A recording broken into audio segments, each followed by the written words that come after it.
grew up a short Jewish kid on the Latino side of Broadway. I had an overwhelming desire to fit in, and I did, like Manischewitz at a wine tasting. I kept trying, though. At my synagogue, I learned the lyrics to La Bamba in Hebrew, sang it backwards, came out Spanish.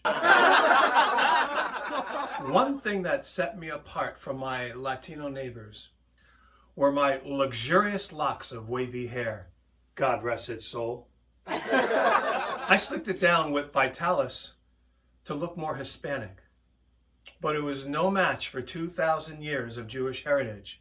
My head looked like a bunch of whack-a-moles covered in olive oil.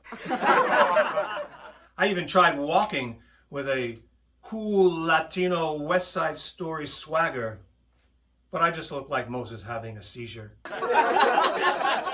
The first life lesson that all us little Jewish kids learned was never look any of the tough guys square in the eye.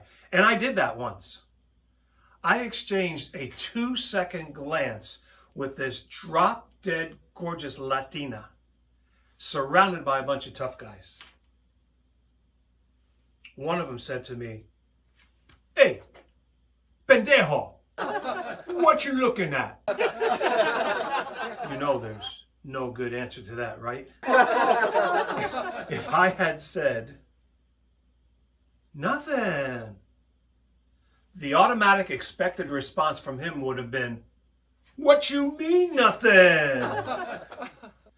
But I doubled down. I was positive that my bravado would win them over.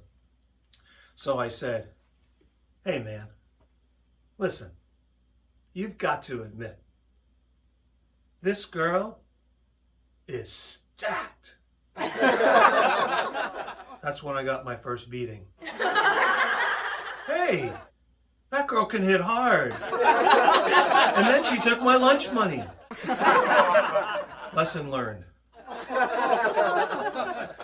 One of my Dominican friends knew that I was a frustrated Latino. When he'd see me on the street, he'd yell out, "Hey, Dominican!" He even gave me a name, which was Corey Aldofa Arisa Picharo Mendoza Mataran Schwartz. That roughly translates to desperate short Jewish kid. He even named my cat Zoina Lupe Luis Maria de la Zimmerman. So it was a perfect blend of culture, which brings me to what I wanted to say. In the end, it was my love that won out. I loved the Latin music blaring in the streets. I loved the assortment of spicy food aromas. I loved the people. And more importantly, I learned to love myself. Occasionally, I go back to the old neighborhood. I would walk down that same street, right up to that same, but older, hot Latina, hanging out on the same stoop. And for old time's sake, I'd say, "Nice rack." And then I give her my lunch money. And they say you can never go back. Thank you.